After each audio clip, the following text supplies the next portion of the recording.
Okay, the hell with it. It's 9 o'clock. We're going live. Everybody's going to come in as they come in.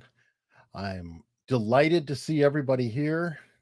I want to see what everybody is drinking. I'm, folks, I'm still stuck with Smart Mouth. Smart Mouth, that's all I got. Sponsor, somebody sponsor. Love to have your beverage. We want to get me off the Smart Mouth. I'm too much of a Smart Mouth right now. So while we wait for Alison to roll in, and we're going to have Viva Frei rolling in a bit later, let's talk about the fact that I'm freaking tired. Are you guys tired? I'm tired because it's daylight savings week or daylight saving time week. What do you guys think of daylight saving time? Because it is designed to ruin my life. I was born and raised in Arizona and never got used to it. It sucked in because everybody else in the world had to change while we were somewhat sensible. But now we've got to change ourselves. So I see Alison is here. And while I bring her in, you guys can let me know. Daylight saving time, keep it, kill it. Hint, the latter is the better choice. Hello. I'm FaceTiming with my daughter in the living room, making sure that she's okay with her live stream that she's having with her bottle and all of her toys while we do this.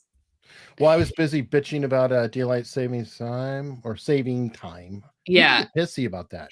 It's like, well, it's super annoying as a parent when you get to the point where you're finally got your kid on a schedule and they're going to sleep with the sun going down and all this stuff, and of course, obviously part of that, a large part of the change is natural and it's not something, but still it's like that shift at night so quickly makes it so tough. So it's bright out right now and Lily's just not going. So I was hoping to have her in bed by now, but it's not happening. So she's in the living room.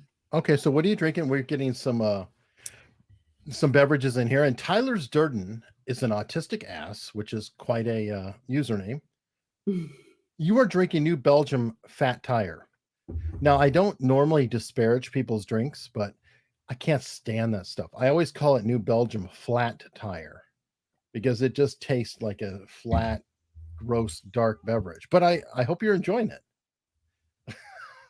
I'm in a very Eric, way to be kind to our supporters. We have 100 of them, and now they're going down to 99.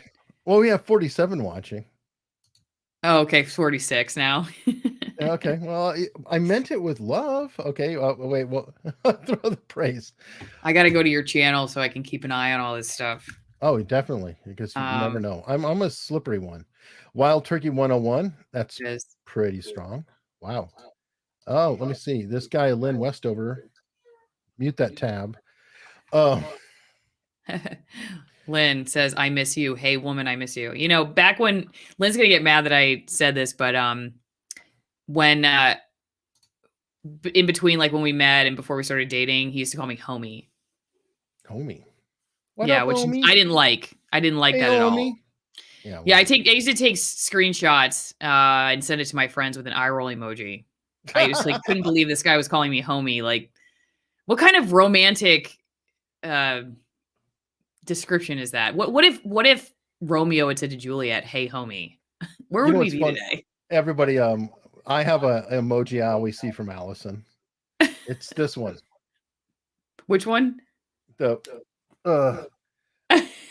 yeah, exactly. Hands over the eyes. I wonder what that's saying about me. It's for some reason I keep seeing that emoji on text. Well, at least I'm not overdoing the crying with tears coming out, because I saw that was Merriam-Webster's most used word of the year in 2017 or something. So at least I'm original. And I don't like to see, apparently I don't like to see things. All right. Mike Bruno saying, ha, Allie Mom in suspenders. Overalls, Carhartt overalls. Hey, that's authenticity off the grid. Yep. Official. I'm official. I'm an original gangster out here wearing the Carhartt. Oh, wait, we have two people that like DST. Greg in Houston, no, keep it. It's a great thing at the solstices. Okay. And then don't mind me. I like it because when the daylight hours fall, we should at least match it with Europe. My issue is this. Just stick with one time all year. I'm okay with permanent daylight saving time, but just keep the same time. Yeah. I agree with Kevin. Stick with Arizona. Okay, so don't stand up, Eric. We all know you don't wear pants. Kevin says. Oh shit, it's out. Okay, so early news story. First off, my condolences. I mean, we've been talking about Chaka for a while. Yeah. Things didn't quite work out on that. So, and Lily's agreeing. Can you hear her? I also feel like I forgot to put this on headphones. So yeah, I'll turn it down. Let's see if I can hear you. Check 1, 2, 3. I gotcha. All right. I'm going to turn her down a little. I do want to make sure I can hear a little bit if she starts screaming bloody murder. That's good. Being an occasional mother. Yeah. Let me see. Mike Bruno's having coffee. And every time he sees Lynn, he thinks Batman Begins. Okay. Which character is he? I don't know. I guess he's saying Bruce. Because he's saying sure thing, Bruce. Oh, look at this. We got Ricada Law. All right. Yeah, we will be talking about that, Nick, later in the episode when Viva joins us or David joins us, because that scary CNN journalist, or I don't know what analyst. Not analyst, hired bloviating head, I guess would be the term. Oh man. I'm going to just start off by saying I haven't read through the entire thread that prompted this controversy, and I do have some to say about it, but I do want to just, I haven't done an in-depth dive of how this started and what the hell is going on, but this is a great example of why I hate Twitter and I refuse to use it for actual, like, real historical purposes. If I want to make a joke or share a funny picture or something, I'll use Twitter, but I hate Twitter as a means of communication because it never ends well. It just feels like it never ends well. There are a few people who I think, like share heartwarming stories and bring people together on Twitter. But for the most part, Twitter is going to cause the apocalypse, the next apocalypse, or the first apocalypse. I meant the next World War. I think that she can own her assholishness herself, though.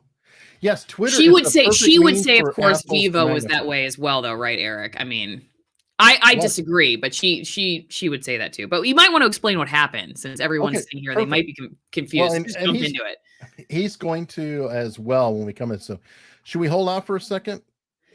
And then, when he comes in, we can corner him on it. I think we should. Let's do this in 10 minutes. So, because it might take 10 minutes for us to get through like what exactly happened. At least 5. I feel like we should set the stage for what happened so that when he gets in, we can just take it away. Just like, take it back to TV news. When I was in TV news, you did the setup and then you bring the guest in and you just go right into it. God damn it. I have to be the professional. Sorry. Oh, this just don't want to waste his time doing what we can do. So let's set the stage, but we're going to make everybody wait 15 minutes before we tell everybody what happened. Okay, perfect. Sold.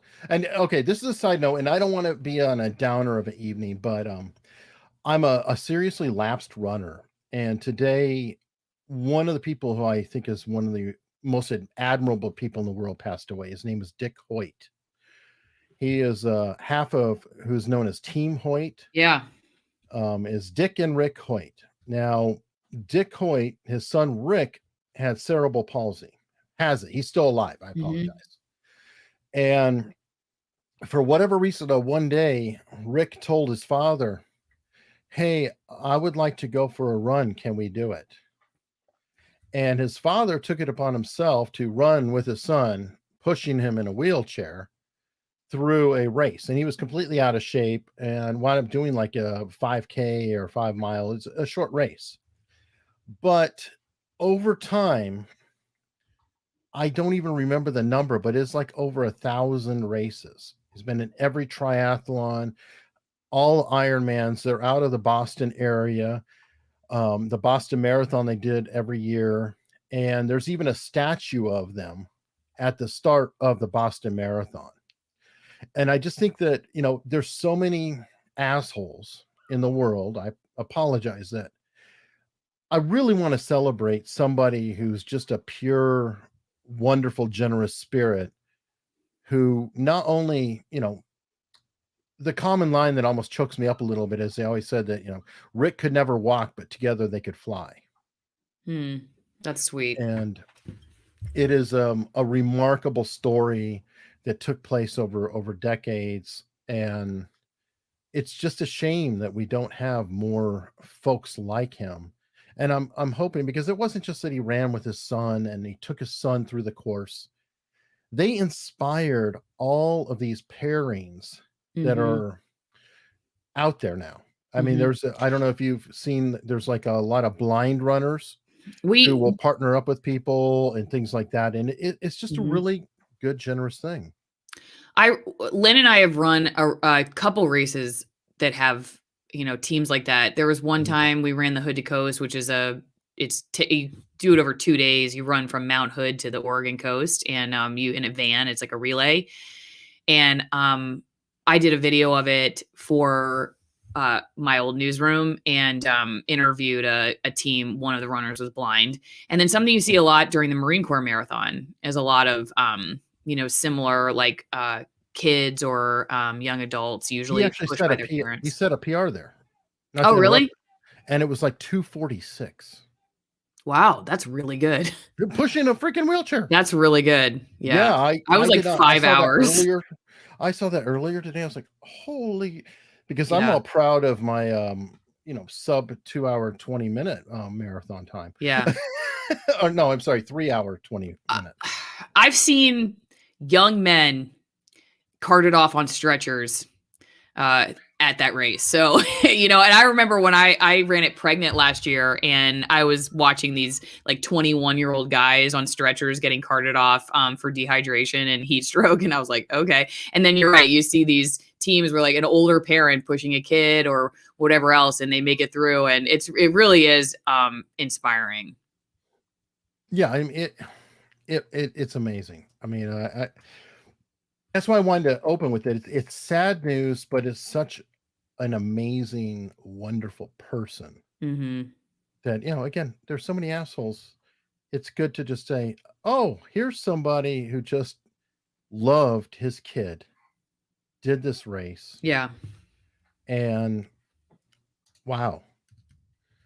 So, yeah, I know newsrooms that have really followed that story for quite a while. In fact, I believe one of the newsrooms out here in Eastern Washington, one of the TV stations owned by the same company that I used to work for, their news director followed them that team Hoyt really closely. And so whenever they were around or in town, it was always a big deal for them. Well, a good idea. Kenzora says, let's drink to his memory. Sold. Cheers. And cheers. Oh, what are you having? I am drinking 14 Hands out of the Columbia Gorge area, I believe. I want to say Oregon somewhere. Look it up. But Hot to Trot. It's a red blend. Okay. Yeah, it's a horse themed winery. I've never been, but I know it's in Northwest Winery. Wow. Well, and by the way, Dick Hoyt, one other thing, he served almost 40 years in the military before that too. Oh, really? Yeah, I guess it was a lieutenant colonel, and so I mean, just wow. Yeah, a whole lifetime of service. Yeah. Well, maybe that's why it's like, I feel like you start out in boot camp, and Lynn, I think, was 86 pounds or something ridiculous when he left. So I heard that rumor. Yeah, you gain a little bit of mental fortitude through all that. Well, fantastic. Yeah. Cheers. And while we were at this, I'm trying to find the original tweet that started this affair. Yeah. Well, should we talk about the Washington Post retraction? Yeah. Also? Yeah, you go ahead and lead on that. Well, I was hoping you could help me with this one because, again, this is another one that I've been hearing peripherally. But if I understand it correctly, they acknowledge that so they made a correction to the story. Trump did not tell the investigator to find the fraud or say she would be a national hero if she did so. Right. Instead, Trump urged the investigators to scrutinize ballots in Fulton County, Georgia, asserting she would find dishonesty there. He also told her that she had the most important job in the country right now, reads the correction in part. Yeah, I think there's the big story with that was they reported on a story of what went on in a conversation. Mm-hmm. And from what I understand, the audio for that conversation just turned up. And it was in the person who recorded it trash folder on their computer. And the problem with this whole scenario is not just the misquoting of what actually happened when there was an audio file that could have been referenced by somebody.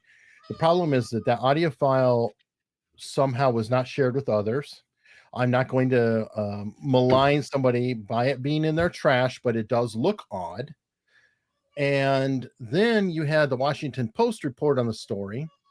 And you had then multiple other outlets all say that they confirmed the story. Yeah. And it seems like they may have all called the original source, which was hearsay. On what was the original source? Was it a person or a wire service or? The original source, from what I understand, was a person who heard about what was on the phone call. Mm-hmm. So a person, and I could be wrong, but from what I understand, the one who recorded it, I think, told the second person, and the second person told the Post.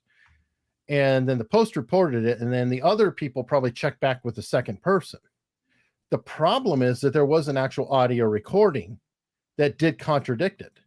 Now, I mean, people can get things wrong. I mean, I'm sure you can confirm that honesty, things can get wrong, but the idea that people aren't going to the actual source and then just confirming, it's true. It's true.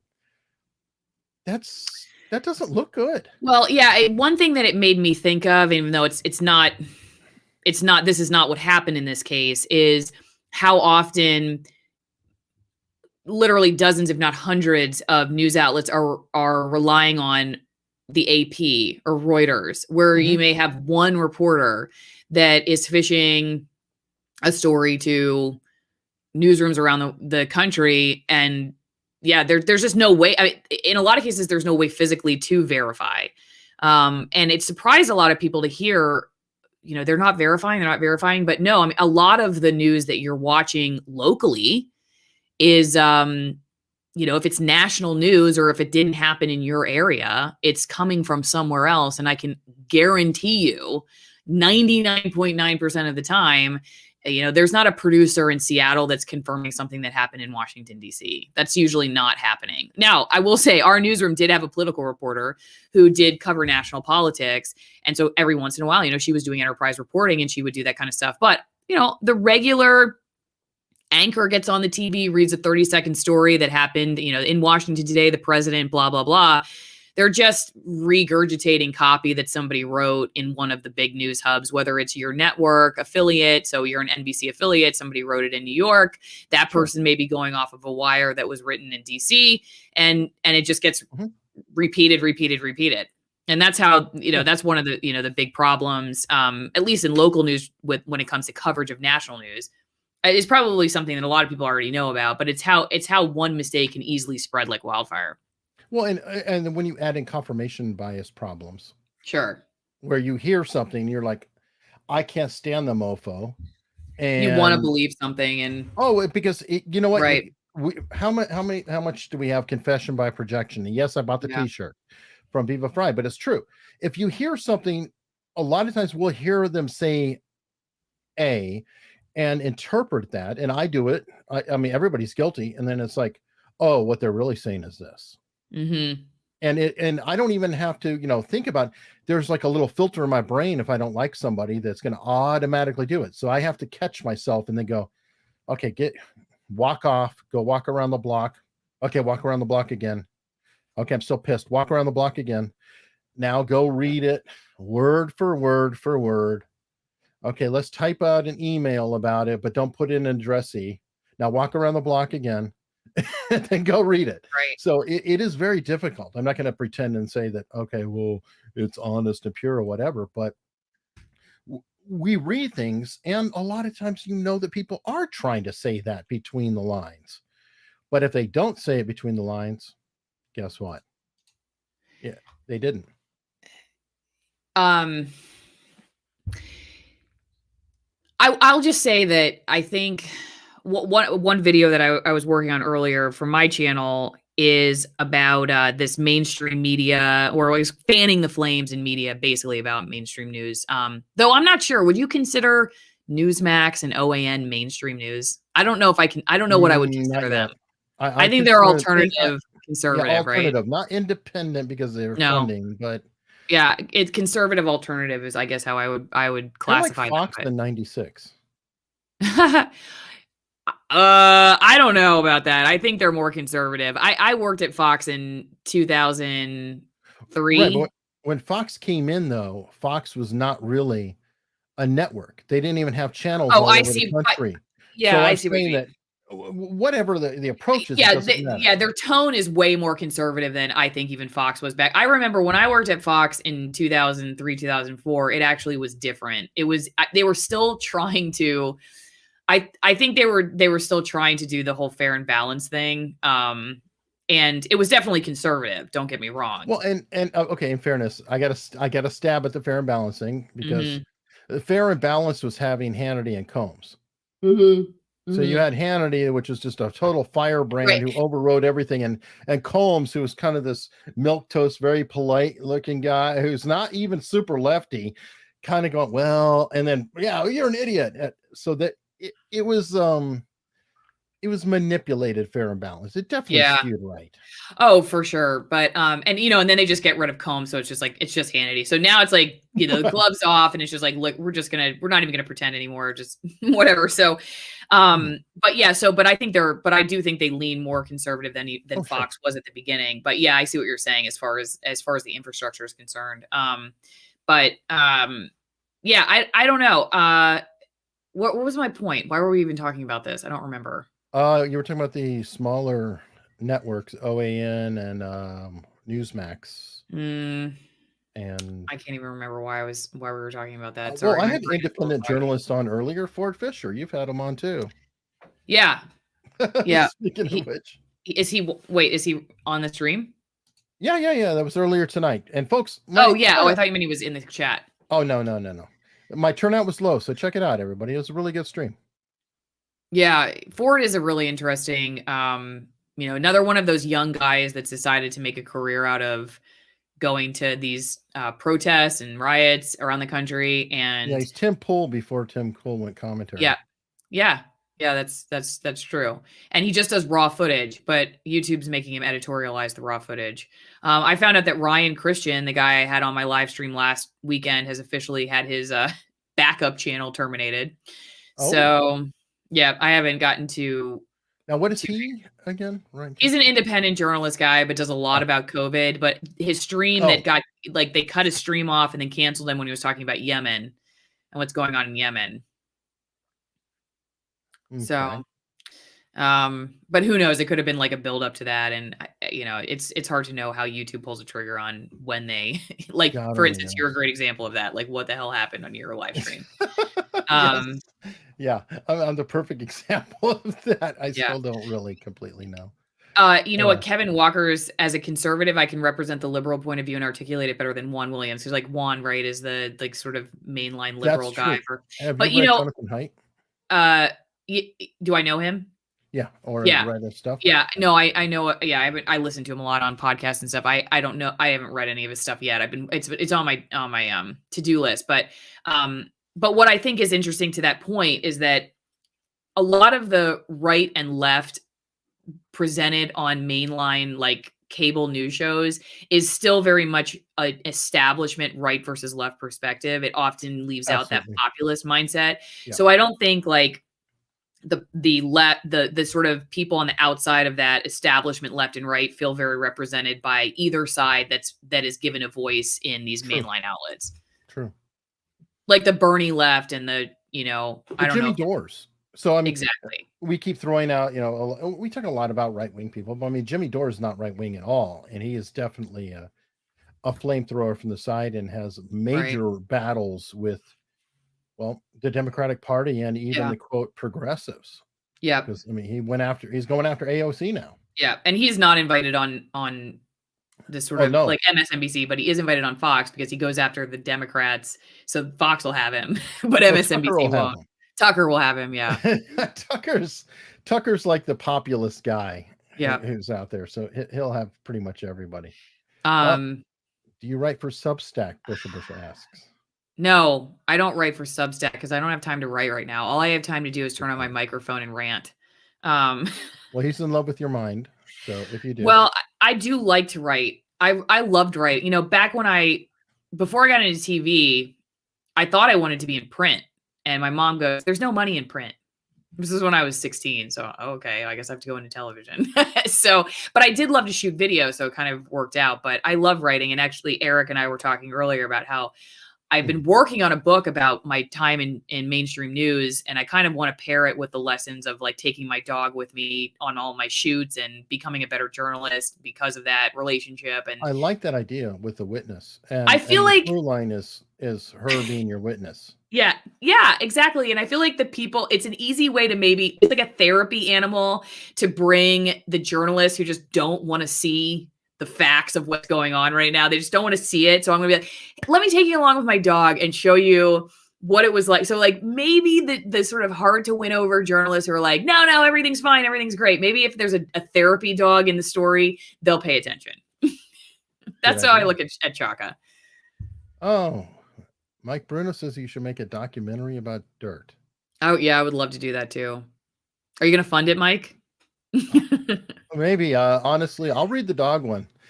Yeah, I am not into the dirt. But okay. You know, as Mike brought up, you know, he sent me a message that he would like to see more stuff about like the guy I had, the UW professor who's an expert on topsoil. And the reason that I'm launching my second channel when I get to it, which hopefully will be soon, is because as much as I do feel it's important to talk about what's going on in the news business, and then that is my. Oh, you're covered. He's funding you. Oh, all right. Well, then done.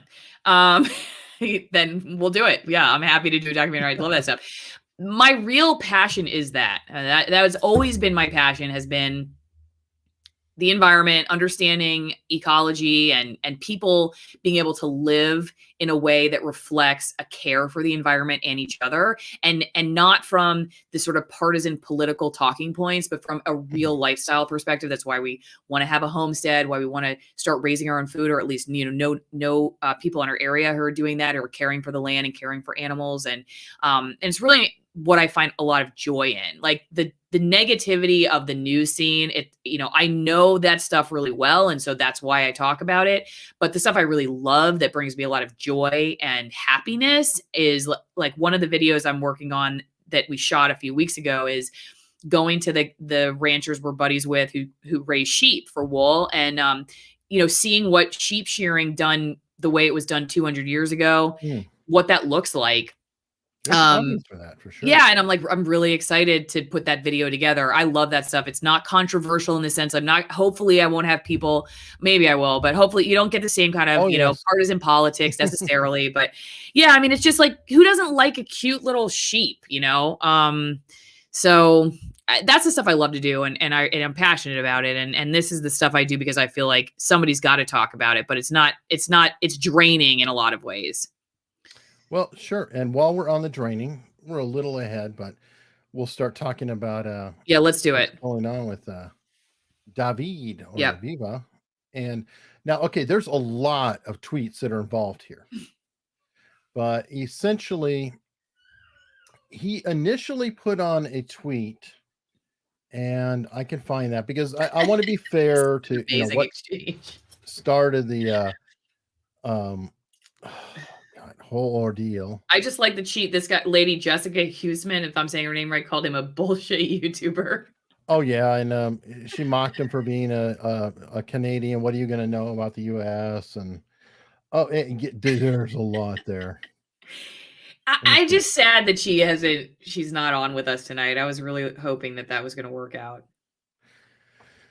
Okay, well, essentially, she initially made the comment. I just saw a really bad tweet. That she had so many screenshots of the Trump lawsuits that it was coming up as, facial recognition or software, because Macs, automatically categorize it. Yeah. Which is kind of funny. And then he replied that, do you actually read those lawsuits? And that tweaked her. And we went down Can we read it though? Because that sort of started it all. So we need to give people the chance to decide, do they think it was snarky and deserve the reaction that she offered, or do they think she overreacted?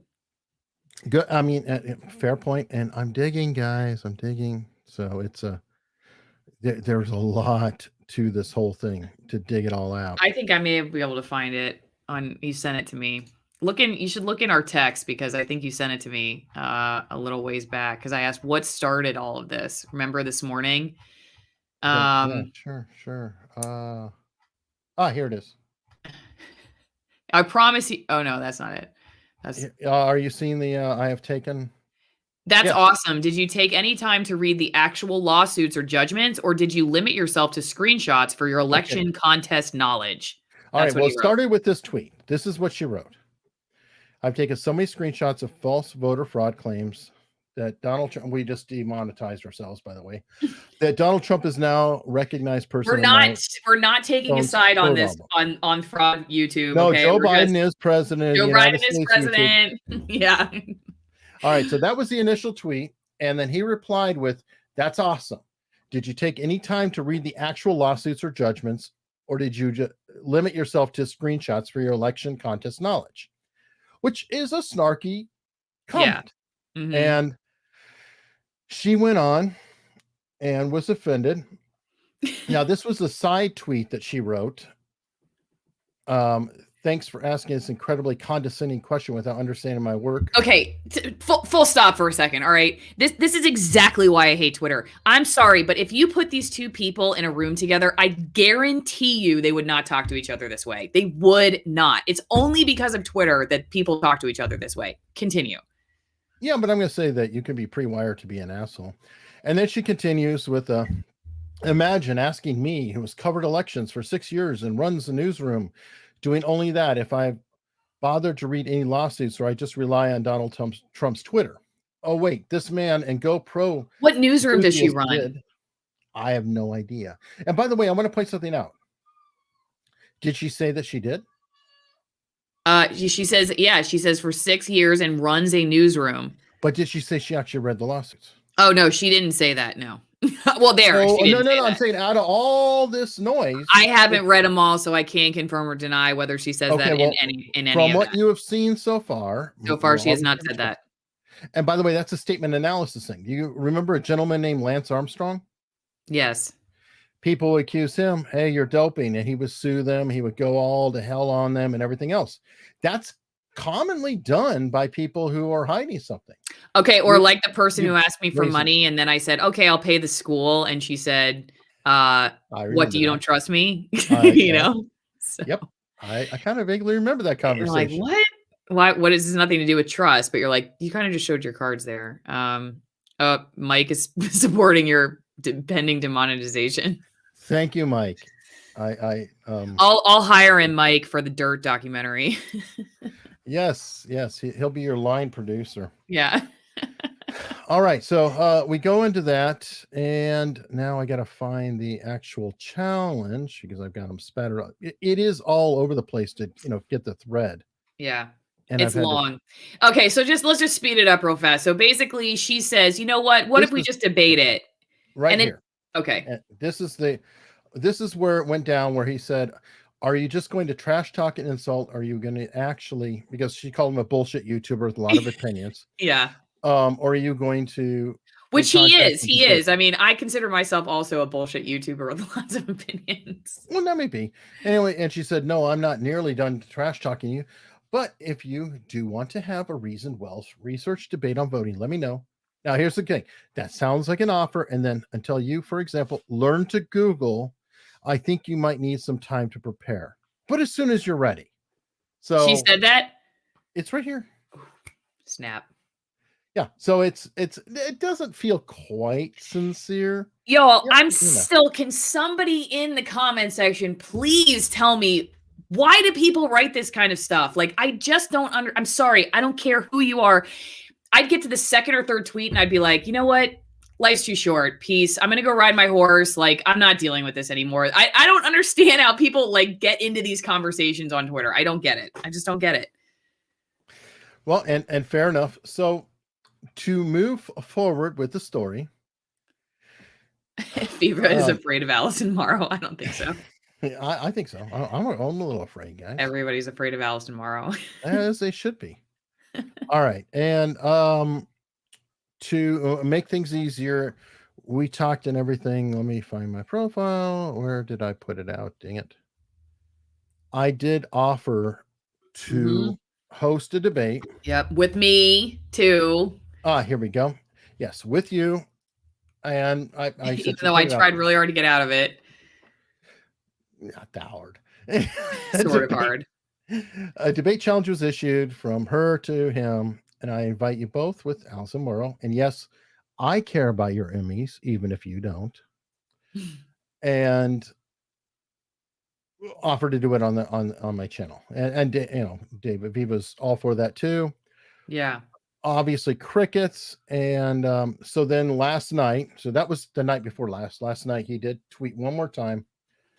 I promise you I'll never tag you again after this tweet. You challenged me to a debate, call me stupid, say you wiped the floor with me, told me to go play with my GoPro. I love my GoPro, by the way. Eric Hunley offered a neutral platform, and now you refuse. And you could see that it's gotten some traction. Yeah. And then she turns it to, I'm being attacked because I'm a woman, and yes, I don't need to go debate these guys. Yeah, that was a subtweet that she was doing on the side. Okay. And let me pull that up because I don't even know what a subtweet is. Is it like a subterfuge?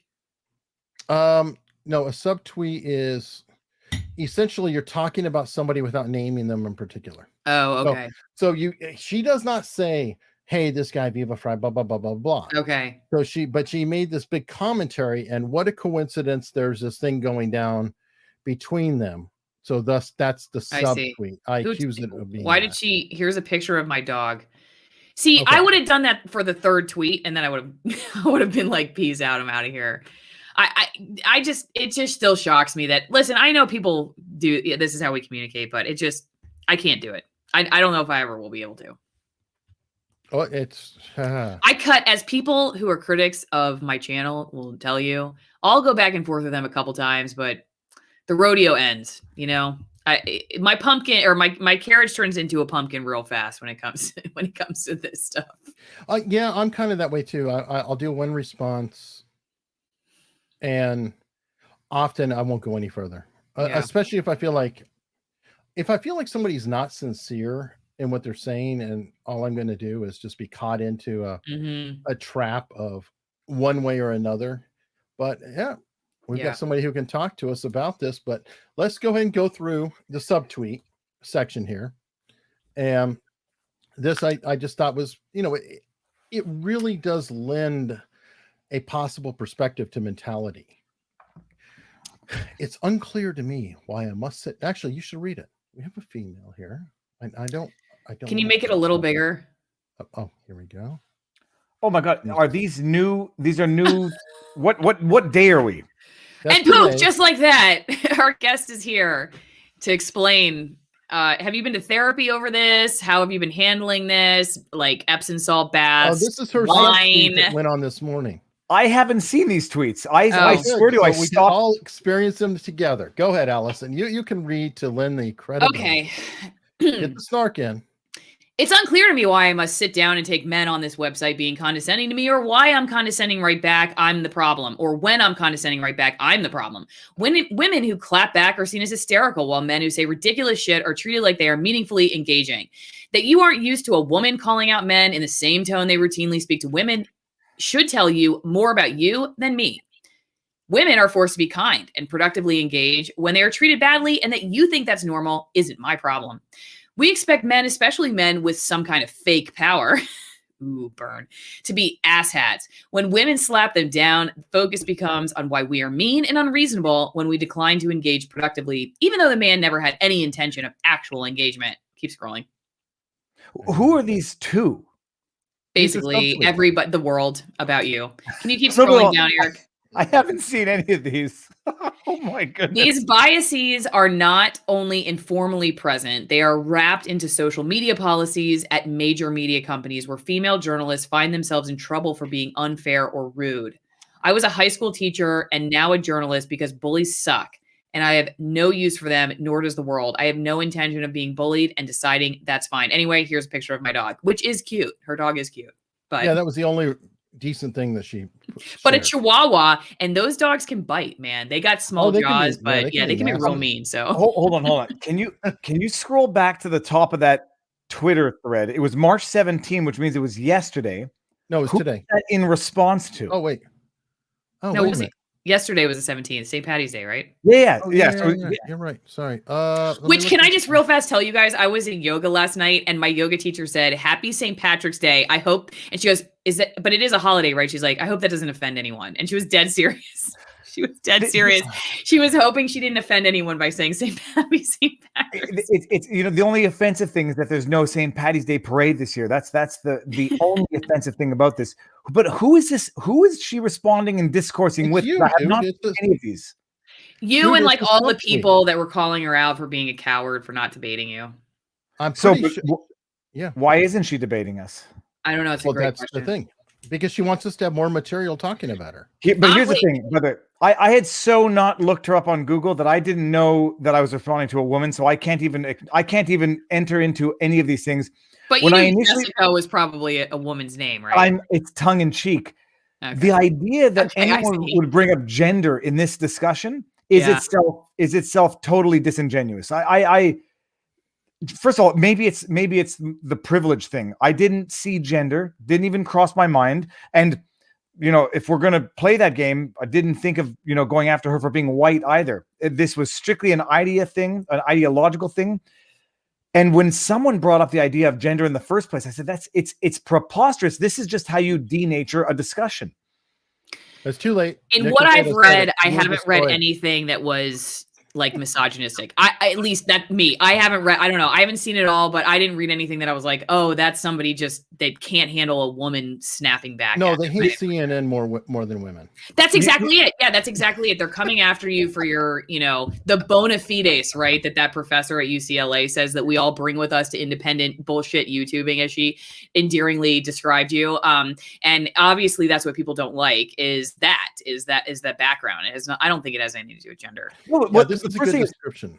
She trash talked to you in a separate thread. That's a subtweet. I had to look it up because I couldn't remember the term for it. But when you write a tweet about somebody, but you don't mention them by name because you're not going to actually confront them, that's called subtweeting. So whenever you hear that is called sub-cowarding, because I'll tell you one thing. I swear to you, I'll never tag her again. I don't want to get accused.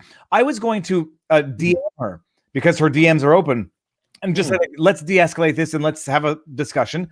But I could not be sure that no one would misinterpret or misrepresent a private DM as any form of harassment. So I was like, I can't even DM her privately to de-escalate. It's just full disengagement. But the idea that it wasn't the CNN thing. It was the initial tweet where she says, you didn't even Google me. So full disclosure, I didn't know her by name, but I've known ProPublica. I've referenced ProPublica in my videos, in previous videos. But when she says you didn't even Google me, and then someone else says you don't even have a Wikipedia page, and then she says, "Oh no, I don't have a Wikipedia page." Oh, my ovaries are in that knot. Yeah, she's like, "Oh, my universe is over." But like the idea is like you didn't Google me, and then when you Google them, by the way, you can Google her. You're going to get a November 18 article about how Trump is pressuring Raffensperger to concede the election. Where in November 18th, she was already saying the election was a done deal. Which was arguably constitutionally justifiable, but what do I know? I'm just a Canadian schnook playing with a GoPro. Yeah. And I don't care about any of these things, but it's you didn't Google me. Someone Googles her, you don't have a Wikipedia page. Oh, I don't have a Wikipedia page. And then she challenged all the blue checks. And then that other guy there, I don't even know I don't know what the guy's name was, but he's a Bloomberg Ryan something or another. He's another blue check reporter. Oh yeah, but here's the deal. They're not just. It's not just that they're reckless and insulting, or whatever. They're actually dangerous because, in the meaningful sense, there's no legitimate, authentic interaction you can have that will not be weaponized against you. So if I try to de-escalate and DM her, it's harassment, and I didn't do it. I actually did not do it. And any further interaction will be deemed to be harassment. So done and great. And I didn't even see any of these tweets because I'm disinterested in this. It's a done deal, and it was an unfortunate, not eye-opening because my eyes have been open. It's just confirmation. It's just confirmation of what rubbish there is on Twitter and CNN. And by the way, I feel it's so much that when you put out that you offered to be on my show or whatever, and I saw the tag, I didn't even retweet that because I'm like, God, I don't want to be part of the quote pile on or what. So we're self-censoring. So, she won technically. Yeah, she won.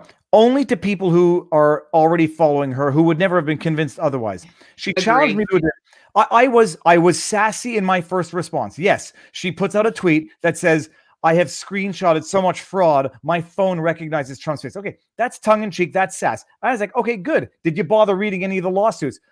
First of all, in all of her rage, I didn't see any actual articles on the 2020 elections. I saw a bunch of stuff from 2017.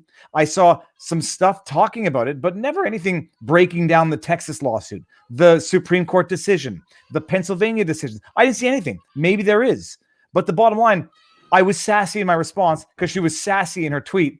And that triggered, without qualifying it, it was crazy. It was crazy because I was like, oh, wow, okay, let's debate. And then I'm stupid. She'll wipe the floor with me, go play with my GoPro. These are things that like a child would say. Well, but that's the irritating part was it's a whole, even when she sounded reasonable about the debate, like if you wanted to have a productive debate, of course you're going to have to Google and study up because you're incompetent. Yeah, it's like everything she said, it was like there would be a little bitch slap or stab or snark, and it's like you're really not sincere. And then of course there's nothing going on. Okay, so Alison, what happened to your Twitter blue check? My station made me have their call letters after my name, and I didn't want to do it, but I felt pressured. And so when I quit, before I quit, I knew I was going to quit. So I changed my name to Alison Morrow TV instead of Alison Morrow with the call letters. And Twitter then said, you're not who you say you are anymore. So they took away my blue check mark.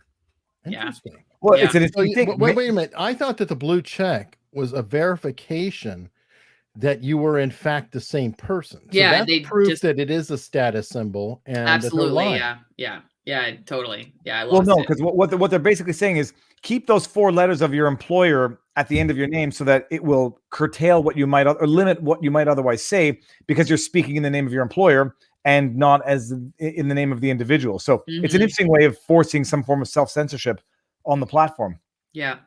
All right. Yeah, I was the same person. I just changed my name. I didn't change anything different about the settings. No different email. Nothing different. Just the end of my name. So Zenz points out we talk about too many things at one time for him to keep up. It's a plot, man. I need views. You're like it's the plot. It's like I'm like it's the alcohol. Yeah, no, I want views, man. So blame me. I think it's unfortunate that, when women start pulling that card, it's like, come on, because, it does happen, but it disparages and minimizes every time you really should have the opportunity to say something like that. Because I get annoyed too when there actually are instances of a guy being like, you're just a hysterical woman and blah, blah, blah. But I didn't see any of that there. And I just think it's unfortunate that it went that direction. I'm not surprised, but it went there reflexively without any meaningful impetus. And what's amazing about it is that I don't say these things out loud on Twitter, but she immediately went to, you're picking on a woman. My wife, who's a neuroscientist, by the way, it's a joke, posted something. She posted something on Twitter. No, she is a neuroscientist, by the way. She is a neuroscientist. That's not the joke. No, she posts something on Twitter saying how, the field penalizes neuroscientist women. It's the practice is what it is. And then someone says to her, how dare you complain? You're a white. She didn't say white. Sorry, they didn't say white woman. You're a Canadian woman. You're among the most privileged. So here in this context, a woman is talking about the reality of the practice and gets accused of being too privileged to even complain. Whereas in this case, it's reflexively invoking womanhood. I mean, it's like Gad Sad, who's going to be on my channel next Wednesday. Damn it, dude, I've been trying to get him. Well, maybe get in the chat. Maybe you can. We gotta talk. It is, but it's victimhood Olympics in like context wise. When you're talking with a male, Jessica Huberman. Oh God, dude, I don't remember. Huseman, I think. Huseman. It immediately invokes her victimhood. When my wife posts a post, someone else says, "How dare you complain about being a victim? You're the most privileged member of Canadian society, a Canadian woman." It is abstracting from the ideas of the discussion, going straight after the individual to basically say it doesn't matter what we're talking about. It just matters who is talking about it. And it's irritating. Mm-hmm. Sorry. Oh, dude, no, you're right. And by the way, we can't. The good news is Alison may do more coverage on this, but you and I are very limited in what we're going to do. A good example is, the behavior panel. I'm tight with those guys, right? Yep. Okay. Well, there's a politician known as AOC. Not always the most forthright politician out there. Do you think the behavior panel is going to do anything on her? Four white men. Exactly. 4 white men beating up that poor Latina congresswoman. It's just a question of diving into the victimhood Olympic pool. Which one of them is going to say, "I happen to be gay"? Who knows if one of them 4 is gay? So if one of them is gay, they can invoke that. He's pretty handsome and he dresses well. Well, I won't embark on any stereotypes, but who knows who identifies as what? Who knows who's a religious minority? Who knows who's a linguistic minority? This is the never-ending pit of victimhood politics. Is all right. I'm a white male. I might be a religious minority. I might have had religious minority discrimination, which I don't invoke because it doesn't define who I am. I'm a linguistic minority. Gad Sad next week. Gad Sad is a Jew. He's not shy about it. In Beirut, and his family was under threat. He had to escape. The thing too that always bothers me about this is that you don't know by the outward appearance of somebody what their life has been like, and I think it's like, I take my husband for an example. His family couldn't afford to send him to college. He joined the military, and that's perpetuated all kinds of crazy, just terrible things based on, how our government handles the veterans that they send off to war and all that stuff. Meanwhile, I was the daughter of 2 doctors who paid in cash for me to go to college. I got a full scholarship to graduate school. They helped me through my internship so I could have Lynn and I were talking the other day because my mom found my diploma from high school. She's like, "Do you want it?" I'm like, "Nah." He's like, "You're going to throw away your high school diploma?" I'm like, why would I keep it?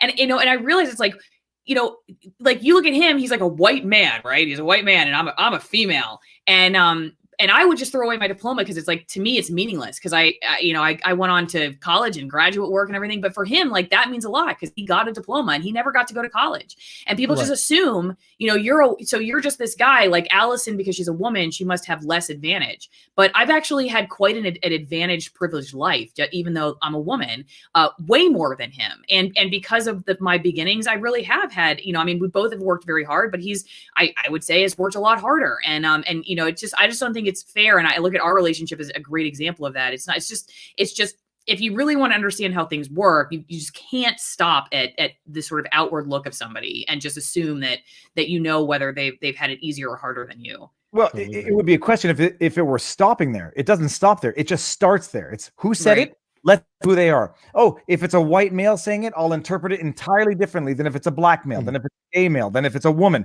than if it's a black woman. Identity politics.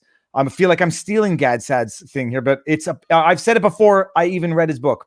It's a poison of the mind because you are abstracting from the ideas and only going after the interlocutor, and you then basically never end up discussing ideas. You just end up discussing the person, and it's the cheapest way to protect yourself, and it's the cheapest way to attack somebody else.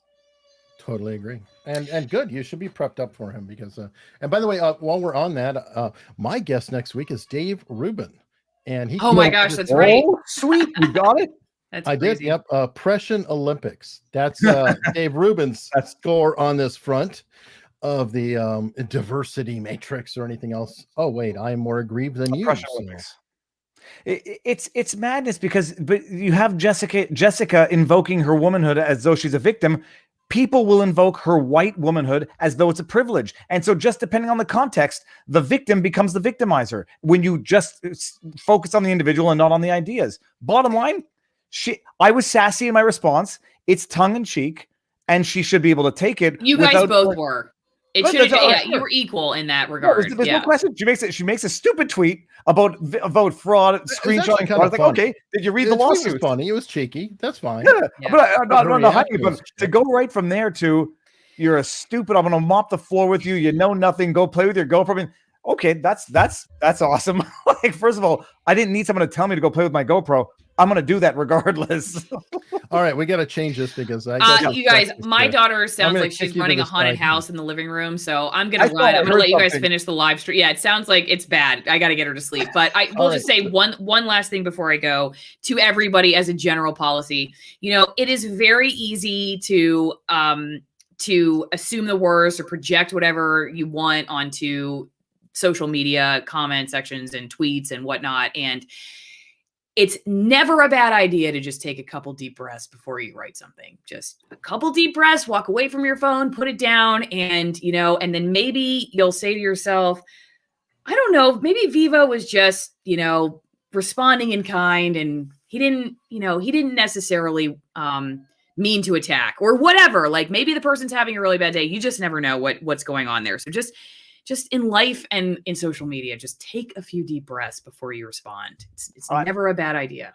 I did that before. I didn't respond to the subsequent tweets, but I didn't do that before my first one because the first one made me laugh, except everything in written word gets read much more harshly than the tone in which it's written. And so what I thought was a cue, like, hey, did you bother reading the lawsuits? It was like, hey, did you read the lawsuits, you moron? Like, it depends on who reads it on what day. My record as a stellar, brilliant. And people in mainstream news, I will say this, they're running around with bruised egos right now because everybody's coming after them, and in a lot of cases, rightly so. But instead of like listening and saying, okay, I can understand why somebody would think maybe I haven't read through the lawsuits. Hey, 90%, I bet you $1 million. I don't even have $1 million, but I bet it right now. Bail bond or something. 90% of journalists who are repeating these talking points about the election, right, wrong, or indifferent, have not read any of these lawsuits. 90%, maybe even it's 98%, have not read them. They're just repeating the copy from the wires. They're just repeating what their producers are. I mean, it's just, so it's a fair question to ask. But again, I can see a lot of people in mainstream news, instead of hearing that, like, yeah, you know what, actually, you're right. A lot of us don't read these things, but I did. That's how she could have responded. Like, a lot of people don't love your tone, but I actually did. That would be one way to handle it. But I just think they're all running around with bruised egos right now.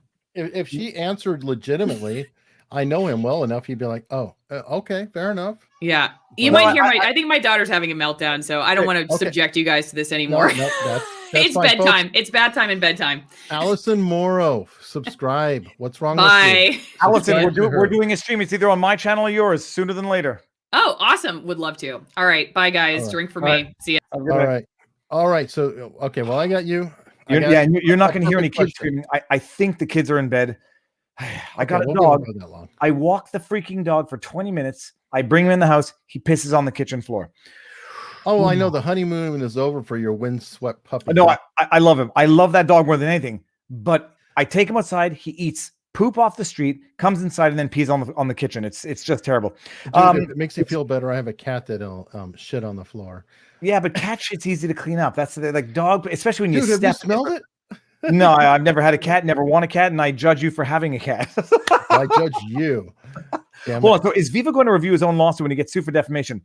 I'm not going to get sued for defamation because First Amendment rights in the United States. Now, she would have to sue me in Canada, but even still, I am sure to not say anything false and to not say anything true with the intent of harming, I think. But no, I'm not worried about that. What I wanted to where was me later? Say it again. Maybe not her, and she hasn't blocked you yet. Give her that one, I guess. No, I think it's unfortunate because it's childish and it could have been dealt with humanely with humor. It's just when people lose their sense of humor. Oh yeah. What did Ricada said? No, I can't bring up the chats here. He says something about being underprivileged because I'm Canadian. Yes.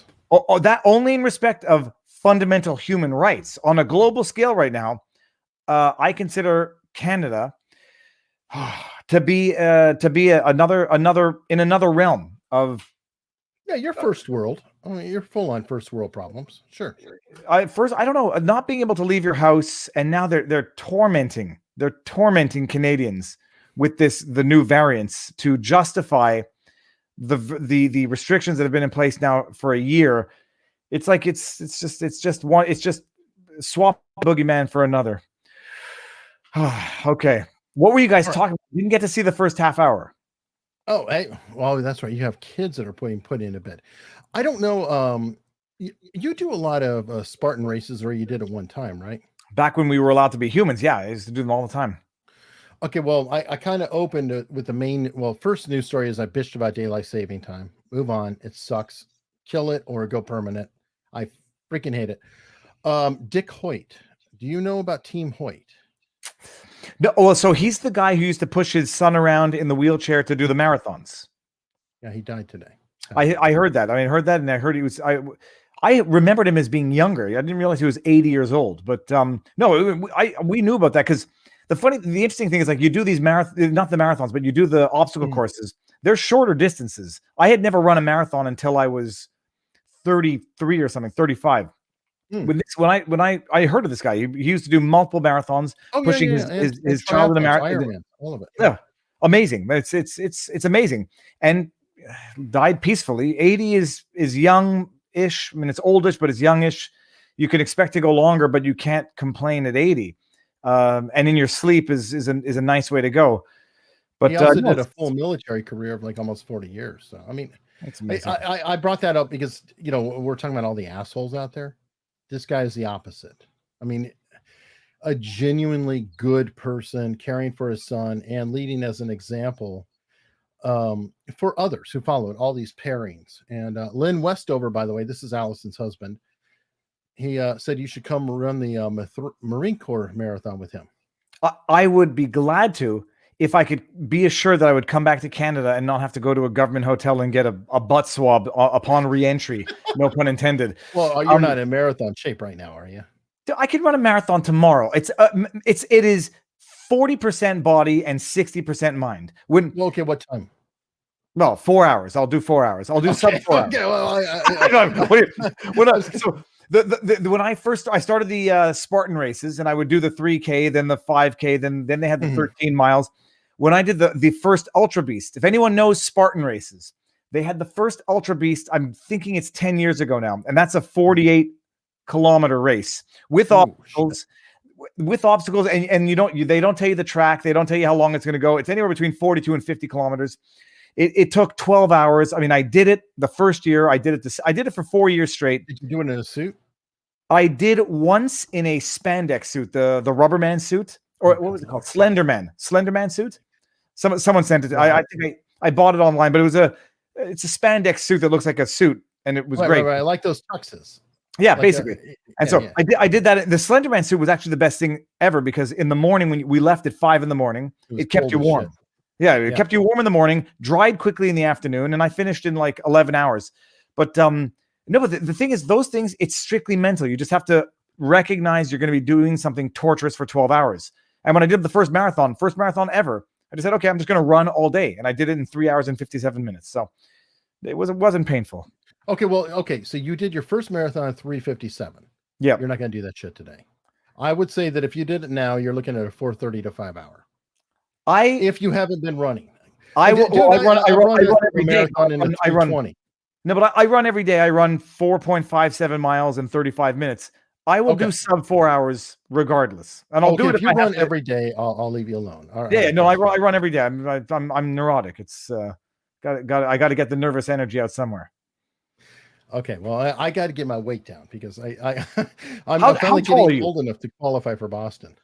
Eric, are we about the same height? Oh, you're 5'6"? No, I'm 6'2". Shut up. You're 6'2"? Yes. I didn't know that people come over 6 feet these days. That's actually quite impressive. And north of 200 pounds, dude. Do you know how tall I am? Yeah, 5'5", 5'6". Yeah, 5'5.5". Okay. You're 6'2". Yeah, Lynn, I think, is also like 5'5", 5. That's why you're a runner. Yeah, but no, I find dude. that I just find it shocking because I never take for granted anyone is taller than 5'10". Like that's unheard of. So, geez, Jason Carswell's 6 feet too. No, that's nuts. And Barnes is like over 6 feet. And I think Barnes is probably the same height as I am. We probably look similar in standing. When I saw Nate the first time, I didn't realize, dude, 6 feet. He's closest. He's either 6 feet or close to. It's like, yeah. I didn't know. Okay, someone's not nice in the chat there. Never mind. Well, there's Ricky, so you just got height check. No, I think it was a reference to Full Metal Jacket. That was I got here we go. Renovation. I didn't know they stacked poo-poo that high. That's straight. Oh, okay, yeah. Well, you're not from Texas either, so steers and queer. No, anyway, yeah. I hear someone walking upstairs. I left the three. I said the kids they're going to go to bed with. So okay, never mind.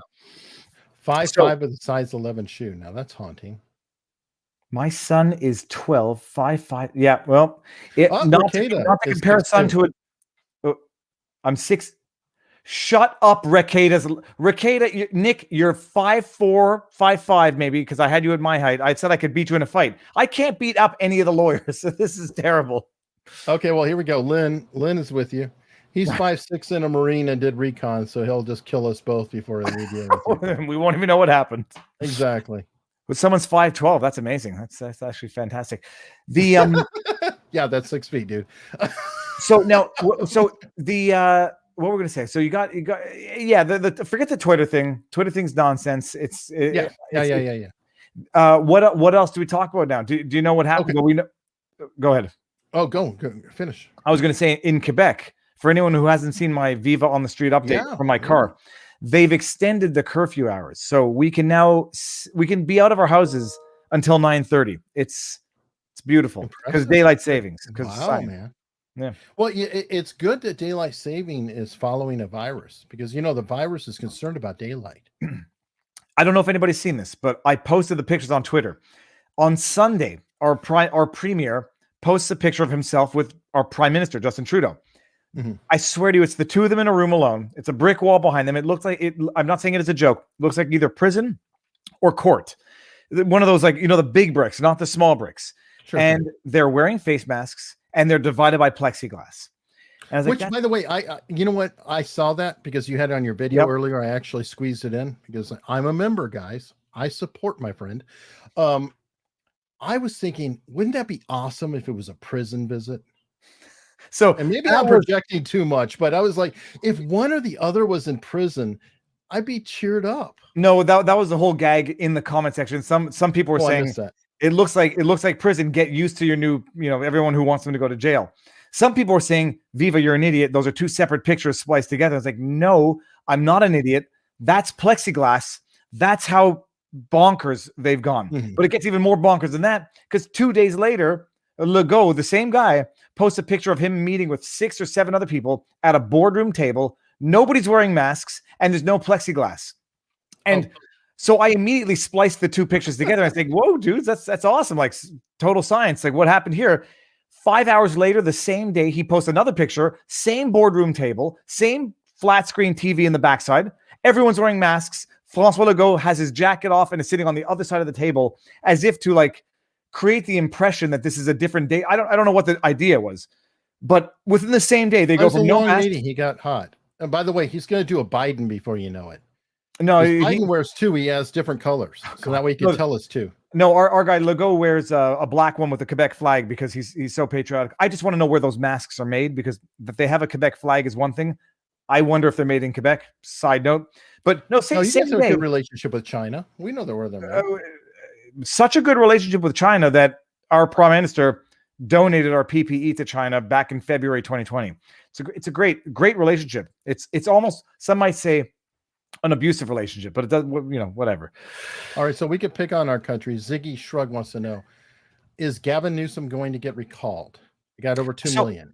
I would say yes. Yeah, and I would say yes, not that I know anything about American politics, because I follow Dave Rubin, he's been following it, and I follow everybody. 2 million, by the way, 2 million signature votes to recall. Now I almost feel nervous about, with my hand gesture. 2 million signed signature things where they, it can't cross the lines. It's very strict. 2 million in California.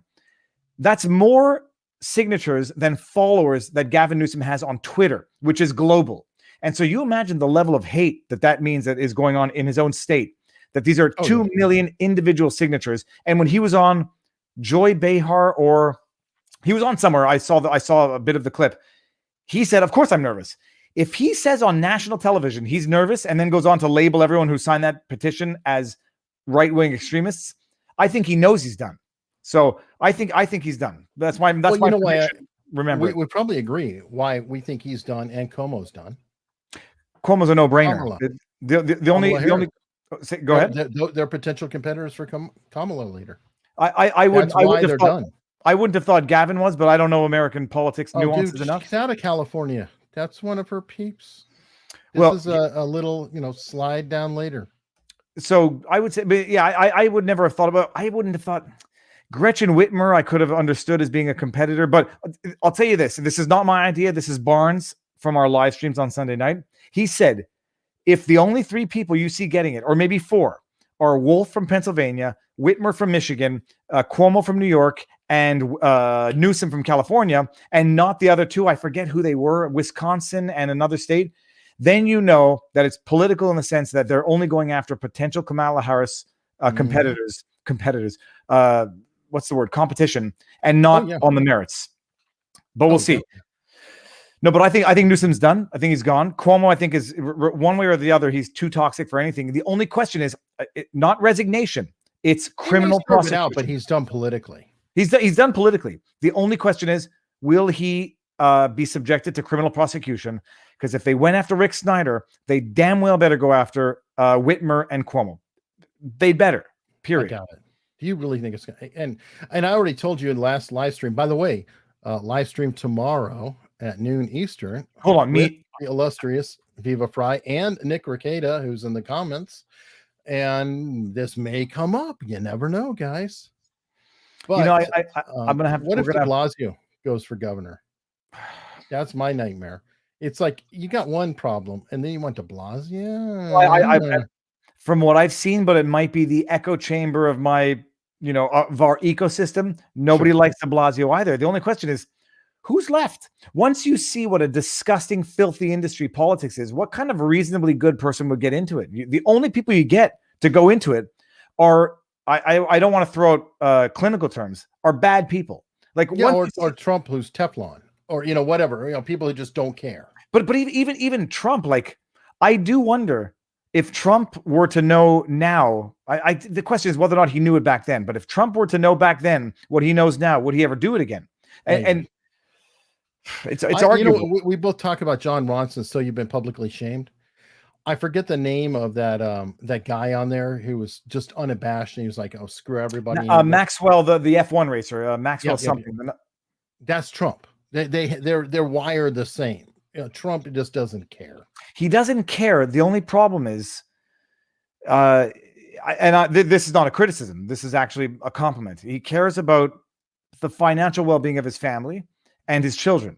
And so him not caring about himself is one thing, like, to, call him what you want. But when they effectively say, we'll go after you, your loved ones, your family, and anyone who's ever orbited you, then the question is, okay, well, yeah, it's not worth it. Let me just go, like Howard Stern said to Trump 5-6 years ago, retire like an old person should, enjoy the fruits of your labor, but not only for you, but for your children and your children's children. It's just when they go after your children and your children's children in your orbit, then you say, like, okay, enjoy it. And then when you say, by the time you say enjoy it, they've already got you in their clutches, and they're going to, South District, New York's going to prosecute you for tax stuff. And they're going to go after your kids. And it's filthy, and it's almost violent to the point of political violence of third world communist countries where it's no longer politics. It's intimidation.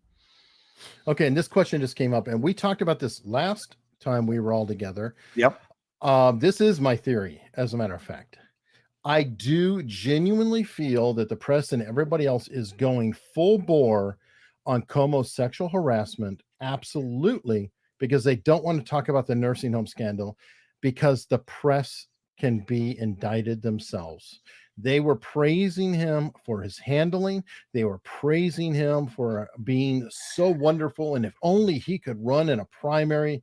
and everything else, if they can get rid of him through another means, they don't have to actually address their own record. That's my personal theory. They don't want to own it. And I know you don't agree, so go. I don't agree, but I don't disagree. I understand that. I think that the sexual harassment allegations are an offshoot of seeing what was once an infallible tyrant, or what's the word, beyond reproach tyrant, as being weakened to the point where now other legitimate criticism can come up as well. And so people who saw him as an overbearing force, so much so that he could literally be responsible for the deaths of thousands of people, now they see the press coming down on him on that, and they say, I feel a little more empowered to come up with my own stories. And like someone else said, who said it here? They said it's easier to prove. The nursing home, much harder to prove. Mike Bruno. That's the other thing. Is from a media perspective, sexual harassment sells. Policy, right, but again, they have to literally. And he disagrees with me on that. Well, that's fine. Whatever. I genuinely feel that the press can be indicted themselves. They praise his handling. But his handling was garbage. Yeah, but they could be indicted on that no more so than they can be indicted on covering up his sexual harassment. But nobody cares about that. That's really a minor peccadillo in terms of it. I mean, I remember back with Clinton, and as tacky as it sounds, a friend of mine, he kind of knocked me on my ass a little bit. He was talking about the Lewinsky affair and everything. And he said, I'm proud that my president can get it up. And when I just heard that, I was just like, it was too funny for me to not acknowledge it. But in the great scheme of things, that's not a policy thing, and people didn't die. And if we're going to, go on the that's where I win again. Not just people. With Cuomo, it's not just people now. It's potentially the ramifications for the entire United States. The one thing that I never thought I would lend any serious thought to is that, this conspiracy that Whitmer, Cuomo, let things get out of hand, and the media is going to run with it's all Trump's fault narrative. And then when it comes out that might not be all Trump's fault, and they were saying it at the time, but softly, these are state issues and not federal issues. You can't have Trump coming in and telling New York what they have to do.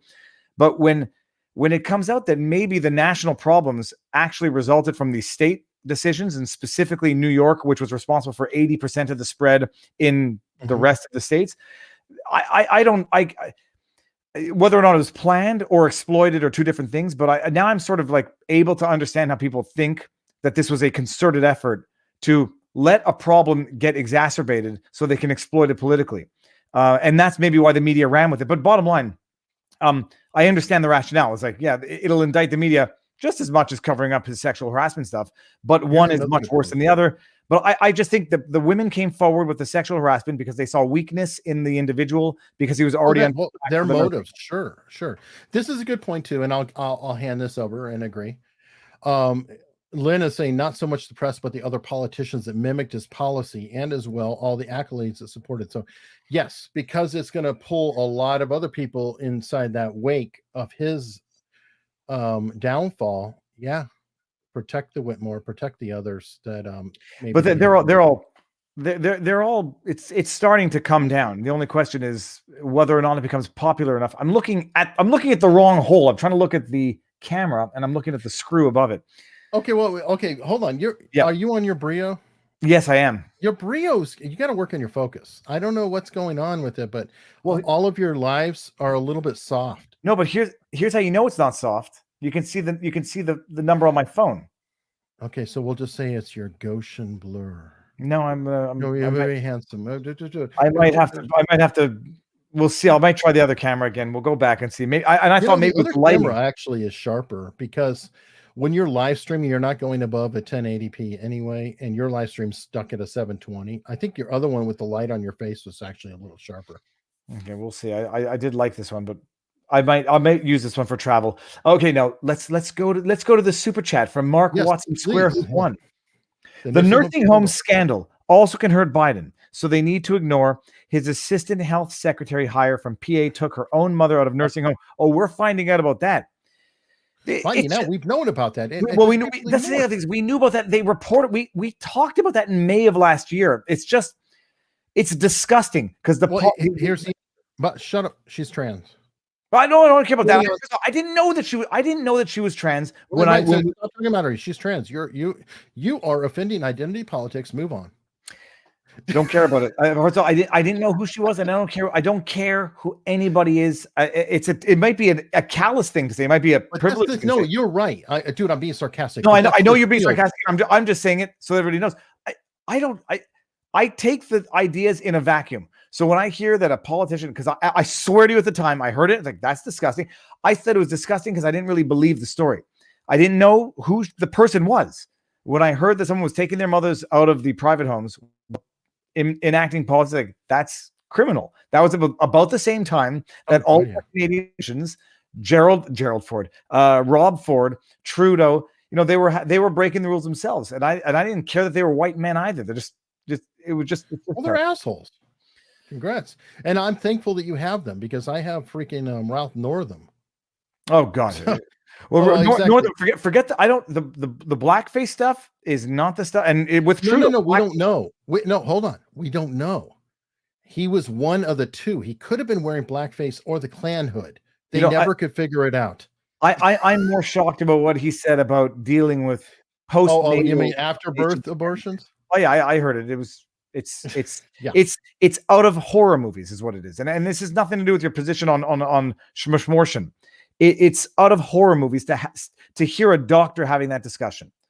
So it's literally straight out of a movie. But okay, all right. Eric to Viva, go play with your brio.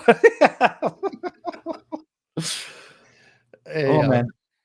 Some of that's out of jealousy, folks. So don't. Well, no, the thing is, I feel guilty. I like this camera because someone gave it to me, and I don't want to be rude. But I think the other one was sharper. I gave this one a chance, and I might just use this one for travel purposes. Yeah, or you need more light on this one to do it. It's. I mean, technically, it's a wider angle. It's a higher quality camera, but I think the other one is cheaper. But you're limited. You're limited by the stream. So you can have a really high quality going in and then just being, throttled down. And that might be the problem. Point, sir. Well, thank you. Wow. So, but bottom line, Cuomo's done. I think Whitmer's done. And another radical prediction, hashtag that's confession through another radical prediction. That kidnapping case is going to go south fast. Like fast to the point of disappearing. When whoa. The Whitmer plot, the Whitmer. Oh yeah. When now one of the three key witnesses, who turns out to be the FBI paid informant, has now been indicted on felony gun charges, and they're going to lose. From what I understand, I think they've secured one conviction. I don't know under what terms, but that they're gonna be happy with one conviction, and that trial is going to drop into the ether of the internet, and no one's ever going to talk about it again. And Whitmer, I think, is probably close to done for as well. All right, whiskey straight out. Thank you very much. And yes, in the dark, Viva looks better than I do. I know that. I had no idea. You think I team up with Alison? I've got to raise some kind of looks on this program. You're 6'2", man. That's crazy. I'm with Viva. That was the inside job. Yes. Well, I don't. Oh, the inside job of the FBI. No, there's no. I feel crazy. I feel like I'm taking crazy pills because I remember Robert and I had the discussion at the time, and we said like, Robert makes you feel crazy. He does. Well, because he's so far ahead of the curve that you don't even see the curve, and he's already planning for the turn.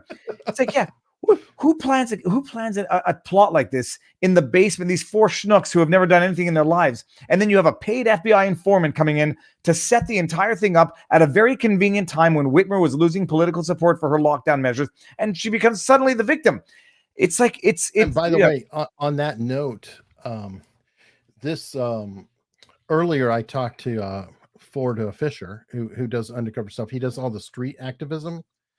He admitted that one of the people he talked to, who was in the organizations like KKK and all that, if you're in a room with 10 KKK, one of them will be FBI. One, I would have known. They're so infiltrated in a lot of these organizations and a lot of things happening. Don't put it past the fact that you could have something going on and the FBI might be completely aware of a quote kidnapping. Well, not just that, but they might inadvertently be the only ones who are plotting it. It's the whole thing about the dark web, and I don't want to talk about bad things that are going to hurt you. The idea of hosting certain types of dark web websites when they happen to only be operated by intelligence, and then the people who happen to be the ones going there are undercover. I'm limited. I am limited. Jesus. What happened? Oh, no. You said you hate to spoil it. I just had to turn on the dude. I have nothing to do with flag. Can you go to Matt Lockization, who says Canada is not in 1 year lockdown?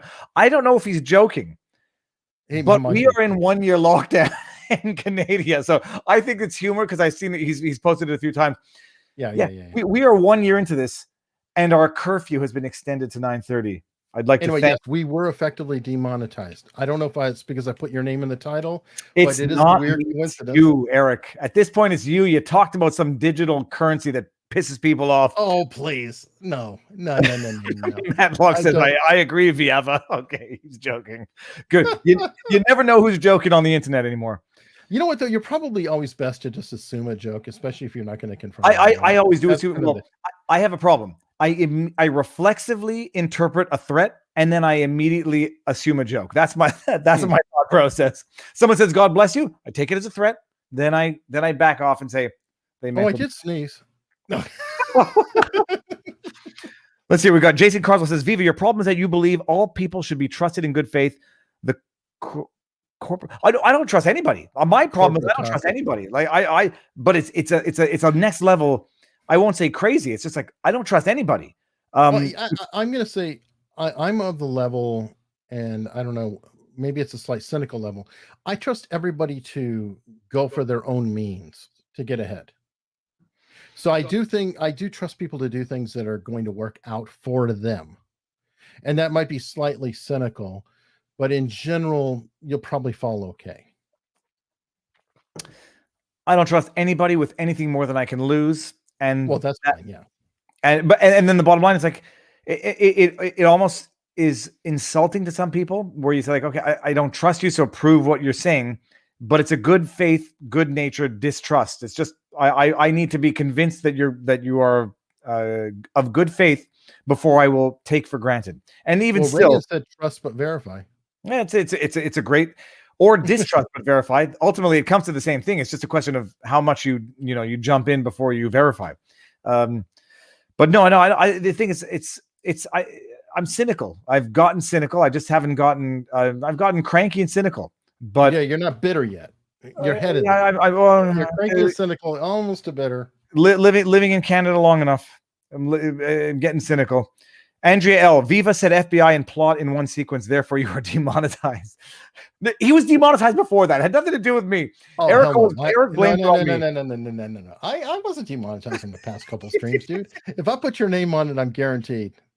But the Whitmer thing's amazing. We're going to see where that goes. Cuomo's is amazing. We're going to see where that goes. What are the other big ones? The other big ones are going to be, what about WAPO? Alison brought that up as the first story. The Washington. Sorry, I thought you meant the WAP, which happened at the. Oh no! I'm not. That'll get you demonetized. You know what? I don't really give a damn if somebody's doing a ridiculously over sexist dance at the Grammys. You probably should know by now to not let your kids watch it. Who gives a shit? First of all, this is how virgin my ears are. When I saw Tucker Carlson got upset by WAP, W-A-P, I thought he was getting upset at the ethnic Italian slur, and I was like, "That's not W-O-P." I know. Well, that's not even spell it. Then I had to look up what the WAP was. It was more offensive. Yeah, one of my kids said, "You don't know what WAP is?" Like, why do you know what WAP is? And then I said, "It's because of freaking TikTok." And no, it's. But I genuinely feel like we are living through a more refined version of idiocracy, where I hate to repeat the cliched tweets. You're banning Dr. Seuss because it's offensive to children, and you're running wet stuff on a bed during the end of prime time. I mean, it doesn't. And they're selling Mein Kampf. They're selling Mein Kampf. Yeah. I mean, and pointed that out. Mein Kampf. I pointed that out, but I don't want anyone thinking I'm saying ban both. Ban neither. If you find one offensive. No, I agree. Don't ban. I know, and I read American Psycho as a kid. I read, well, Less Than Zero was not the one that got banned, but I read American Psycho. I watched, what was that movie, Irreversible, which was banned in many countries. I mean, like, fine, you don't ban these things. They're offensive. They're shocking. Don't read them. It's not like, it's not like my genuine belief is it's not like reading them is going to cause you to do bad things. It's banning them is going to cause people to do bad things. Yeah. Okay, Mike Bruno. Yes, in fairness, technically, no, they are not banning Dr. Seuss. The family pulled 6 titles from the market and shat on their own legacy. It's a distinction without a difference. They're not banning it. They're just not publishing it. And eBay's not banning it. They're just delisting it. So look, what does a ban mean? A ban means a ban means it's a government sanction. Yeah, they're not banning it. They're only suspending you. They're not closing your account. They're not publishing it anymore, and the platforms are not selling it anymore. So I call that a ban. Period. Yeah. So if you want to call it a commercial, call it whatever you want. It's the same outcome. It is censorship, and it is politically motivated censorship, and it's irrational politically motivated censorship. That would be fun. If Dr. Seuss wrote the foreword to Mein Kampf, it would still be there. No, and then the other, and this is the crazy thing, is like I talked about it with Dershowitz, but I used to hate I'm going to forget his name now. Chomsky. I used to hate Chomsky growing up. I studied philosophy. I read Chomsky. He wrote the foreword for a book denying the Holocaust. Like, how could anybody do that? He's a terrible person. And, whether or not he should have written the foreword is a separate issue.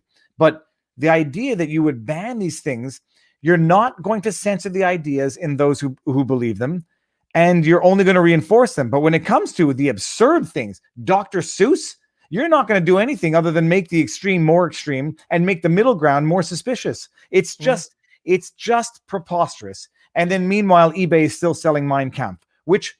Right. Well, you know what? By the way, there's already an example of that, because Disney Plus has, I think, the Jungle Book and other things that are deemed absolutely offensive to a lot. And they have notes on the front saying, this is offensive to people because of blah, blah, blah, blah, blah. So they're saying, opening it up for discussion.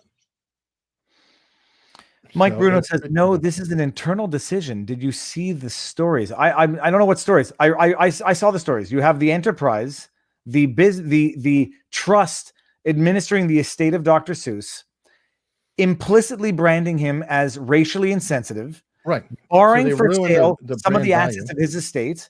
And now you have major platforms, open platforms delisting the item. So if anyone thinks that that's going to be in the best interest of the estate, I would disagree. And even if you do, I don't think implicitly branding the author as a racially insensitive individual is a good move. And I don't care what the notes say. Okay, it was an internal decision. All right. Still, it's a bad one. It's a bad one, and it's not in the best interest of the estate. And we can all have shitty relatives. No, but the other thing is, I don't think there's anything offensive in that.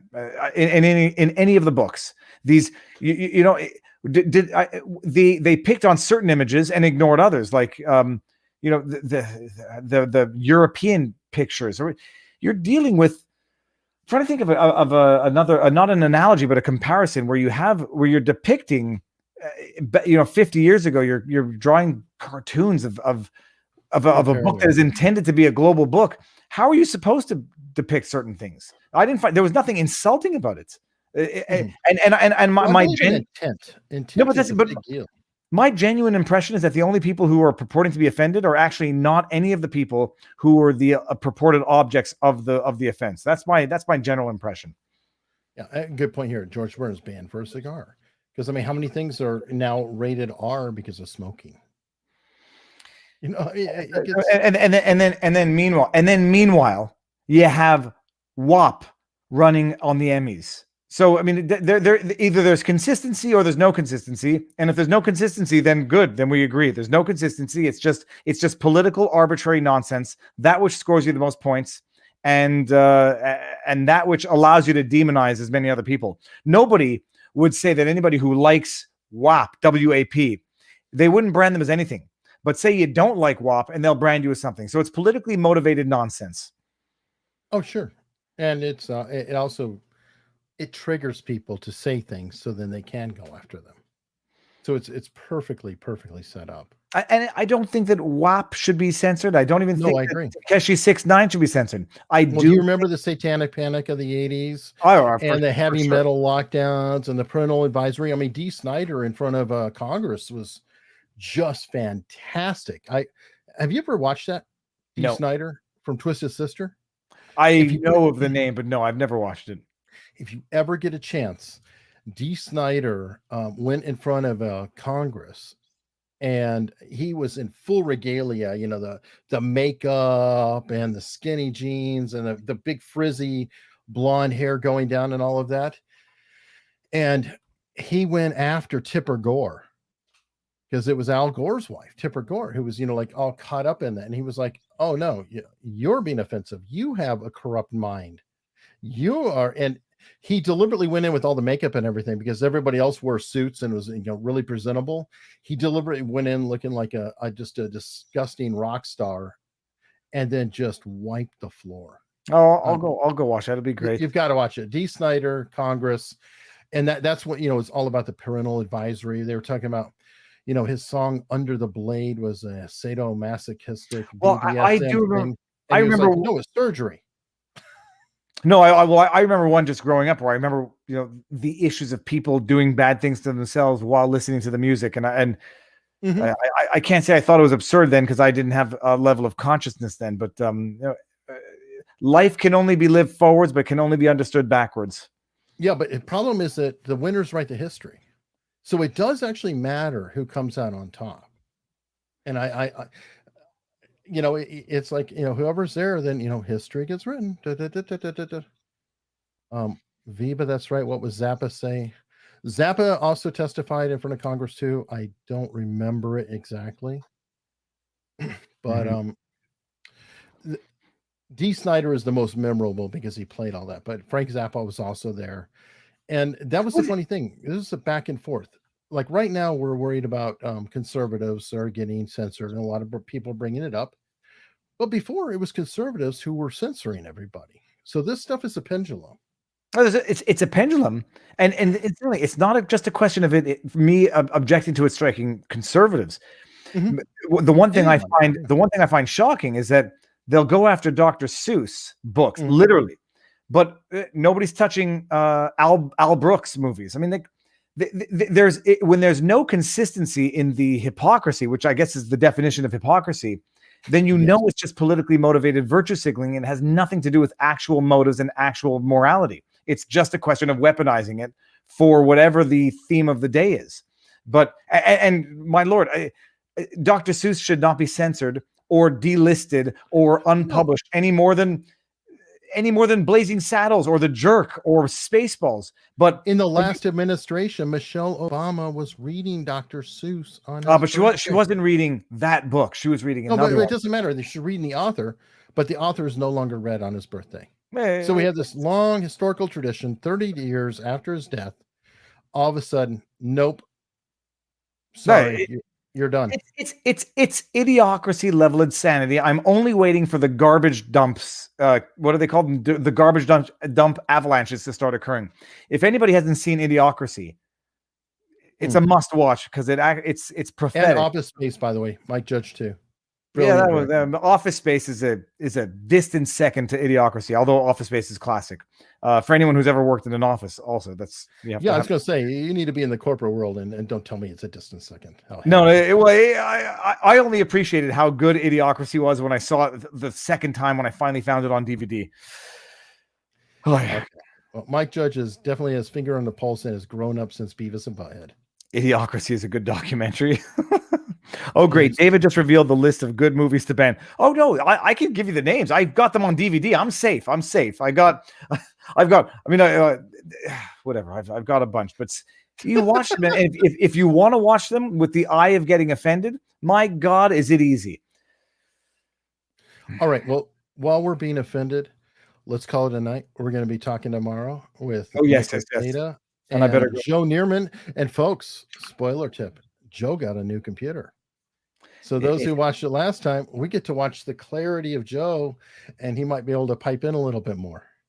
I happen to think it wasn't his computer. It was his bandwidth living in Escape from New York, but we'll see. We'll see what happens tomorrow.